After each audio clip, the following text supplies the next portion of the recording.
दोस्तों, my gazette expert institute में मैं प्रखर सोनवंशी आप सभी लोगों का तहे दिल से स्वागत करता हूं। दोस्तों, आज मैं एक और इम्पोर्टेंट वीडियो का कंसेप्ट आप लोगों के सामने लेकर के आया हूं। जैसे कि आप देख रहे होंगे कि एक मैंने पीछे बोर्ड में एक डायग्राम बनाया हुआ है और लिखा है कि mobile phone important supply voltages. जैसे कि आपको पता है कि हमारे मोबाइल फोन में बहुत सारे अलग अलग ट्रैक होते हैं और उन सप्लाई के नाम भी उनके अलग अलग होते हैं। जैसे कि मैंने एक चार्ट बनाने की कोशिश की है कि ये जो 6 प्रकार की जो हमारी सप्लाई होती हैं, यही 6 सप्लाई हमारे मोबाइल फोन के अंदर में पाई जाती है। ठीक है, जैसे कि सबसे पहले वीबैट है, फिर वीबस है, फिर वीपीएच, फिर एलडीओ, बक और वीरेज। ये सारे के सारे ये हमारे वोल्टेजेस होते हैं और जो हमारे मोबाइल फोन होते हैं, एंड्रॉइड मोबाइल फोन, उसमें ये रन करते हैं। हो सकता है कि आपको कॉलकम में तो जैसे कुछ नाम इसके कॉलकम में सेम होते हैं और मीडियाटेक में हो सकता है कि कुछ नाम इसके अलग मिले। ठीक है, तो हम उस चीज को भी कोशिश करेंगे कि वो हम आपको बता पाए।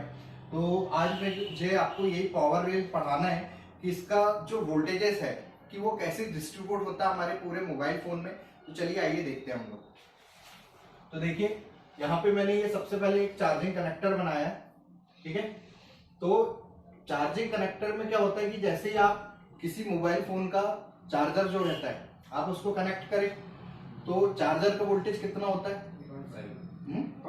5 से 6 वोल्टेज होता है ना। तो ये जो 5 वोल्ट रहता है, तो जब ये निकलता है यहाँ से, ठीक है, ये यहाँ से इसका लाइन यहाँ से निकलते हुए, तो आजकल के जो मोबाइल फोन आ रहे हैं इसमें ये मान के चलिए कि आप बीच में और भी कोई कैपेसिटर वगैरह या जो हमारे कंपोनेंट लगे होते हैं ना, आप ये भी मान के चलिए कि यहाँ पे लगे होंगे। ठीक है, मैं बना नहीं रहा हूं पर आप समझ जाइएगा।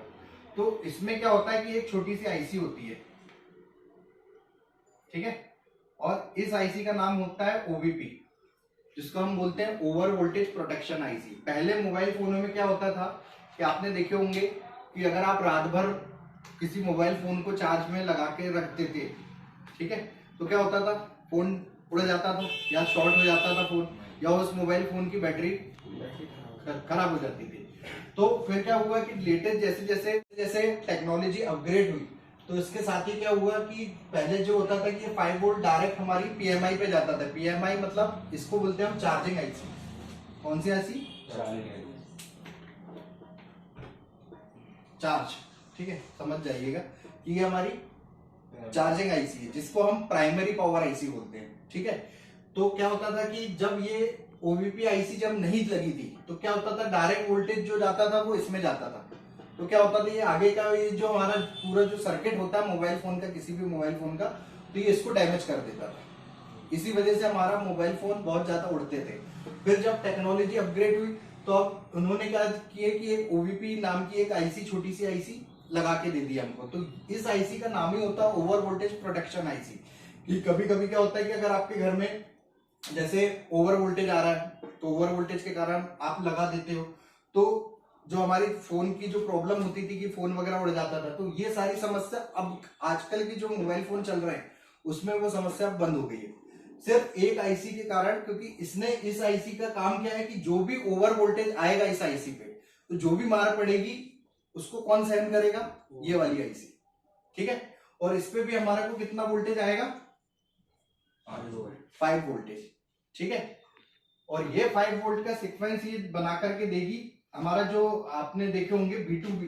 इसको मैं लिख देता हूं, ये क्या जगह कम है इसलिए मैं लिख दे रहा हूं, ये B2B। B2B का मतलब जो एक कनेक्टर होता है ना, आपने देखे होंगे नीचे जो सब बोर्ड में लगा रहता है, सब बोर्ड से फिर मेन बोर्ड में एक पत्ता लगता है चार्जिंग का।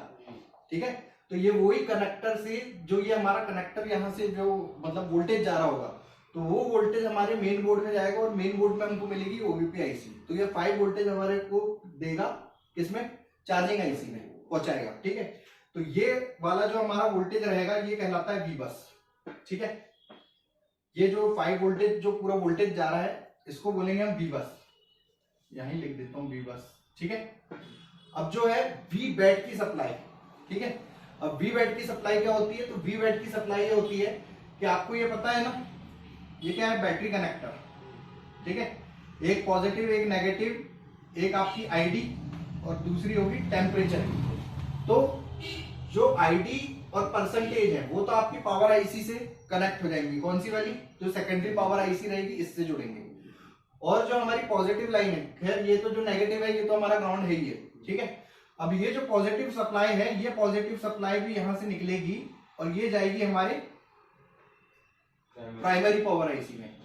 जैसे कि आपको पता है कि इसमें कितना वोल्टेज आना चाहिए बैटरी कनेक्टर से, जी हाँ, इसमें आना चाहिए 3.7 वोल्टेज से, मतलब मिनिमम 3.7 वोल्टेज और मैक्सिमम हो जाता है 4.2 वोल्टेज तक।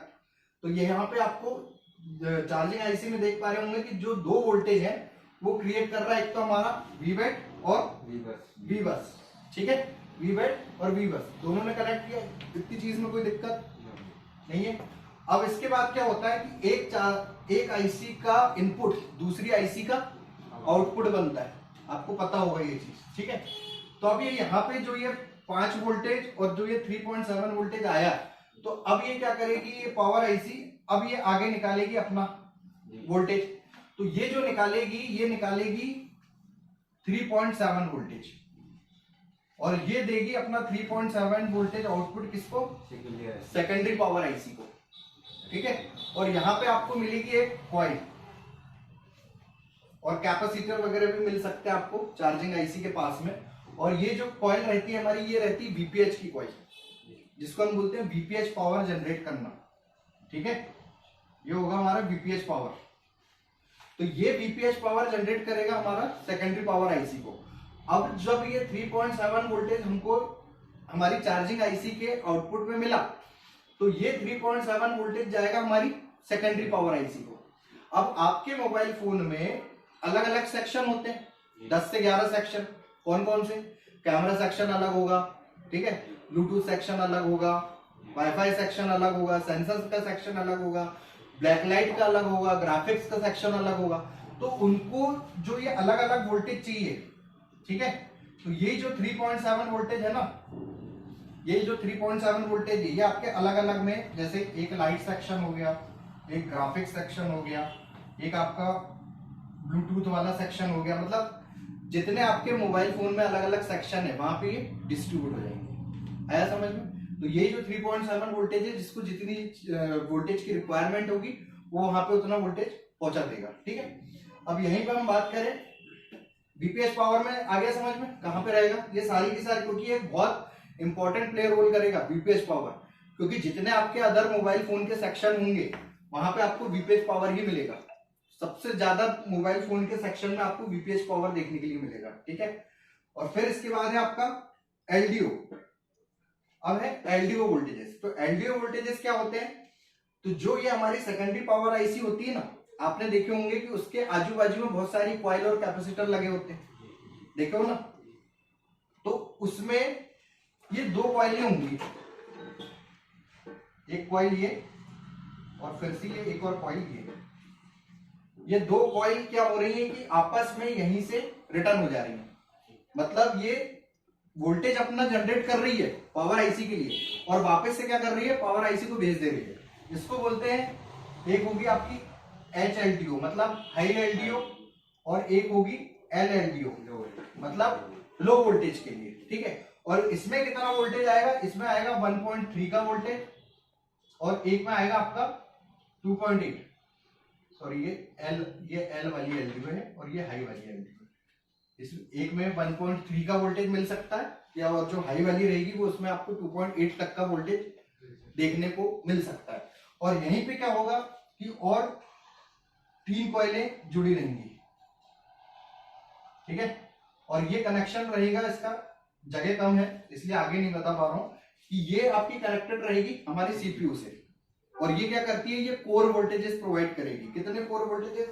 तो ये आपके 0.7, 0.8 या फिर 0.9 ये हमारे कोर वोल्टेजेस होते हैं। अगर ये कोर वोल्टेजेस हमारे सीपीयू तक के में प्रॉपर नहीं पहुंचेंगे तो जो भी डेड मोबाइल फोन रहेगा वो आपका रिपेयर कभी नहीं होगा, क्योंकि आपको बताया गया हाफ शॉर्टिंग कहां पे मिलती है। उस दिन बताया था ना मैंने कि डीसी पावर सप्लाई मशीन में जब हाफ शॉर्टिंग को आपको चेक करना है, अगर फुल शॉर्ट होगा तो चार्जिंग आईसी तक के ट्रैक में प्रॉब्लम होगी, पर अगर उस मोबाइल फोन के अंदर अगर हाफ शॉर्टिंग रहे और आपको जैसे कि पता है कि हाफ शॉर्टिंग जो एरिया में होगी वहां पे वोल्टेज हमेशा कम आते हैं। तो ये वही वाले है कि जो आपकी मेन पावर आईसी है उसके आजू बाजू जो कॉइलें आप देखते हो ना लगी हुई, उन कॉइलों पे आते हैं ये कोर वोल्टेजेस।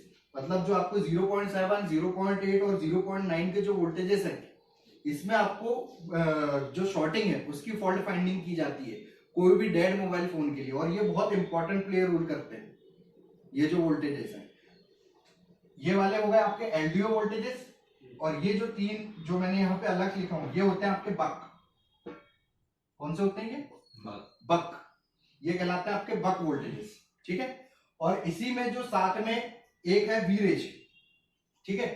तो जो वीरेज वोल्टेजेस होगा आपके पूरे मोबाइल फोन में, जो सेकेंडरी पावर आईसी सिर्फ ये तीन सेक्शनों को छोड़ के जो वोल्टेज रिलीज करे, सेकेंडरी पावर आईसी से ही वोल्टेज जाएगा, चाहे आपका सीपीयू या ईएमएमसी आईसी हो या आपकी नेटवर्क सेक्शन से रिलेटेड जो रहती है हमारी डब्ल्यूटीआर, इनमें आपको जो ये वोल्टेज मिलेगा वो मिलेगा वीरेज के फॉर्म में। कौन से फॉर्म में? वीरेज, जिसको बोलते हैं हम वोल्टेज रेगुलेटर, ठीक है। तो एक आपका वीवेट हो गया, दूसरा आपका वीबस हो गया, फिर वीपीएच हो गया, फिर एलडीओ, बक और वीरेज। ये हमारे पूरे के पूरे वोल्टेजेस होते हैं जो मोबाइल फोन की सप्लाई के लिए बहुत इंपॉर्टेंट प्ले रोल करते हैं। जिसमें से सबसे ज्यादा ये सेकेंडरी पावर आईसी के पास के जो ये होते हैं कोर वोल्टेजेस, ये बहुत इंपॉर्टेंट प्ले रोल करते हैं किसी भी डेड मोबाइल फोन के लिए। जो अगर आपके मोबाइल फोन पानी में गिर जाए या फिर उसमें किसी प्रकार का कोई फिजिकल डैमेज हो जाए, तो उसके लिए आपको अगर उस मोबाइल फोन की अगर हाफ शॉर्टिंग चेक करना है तो हाफ शॉर्टिंग के लिए ये मोर देन इंपॉर्टेंट है, ठीक है। तो दोस्तों आपको मेरे को इस वीडियो के माध्यम से यही समझाना था कि जो हमारे मोबाइल फोन के जो इंपॉर्टेंट वोल्टेजेस होते हैं वो कैसे होते हैं।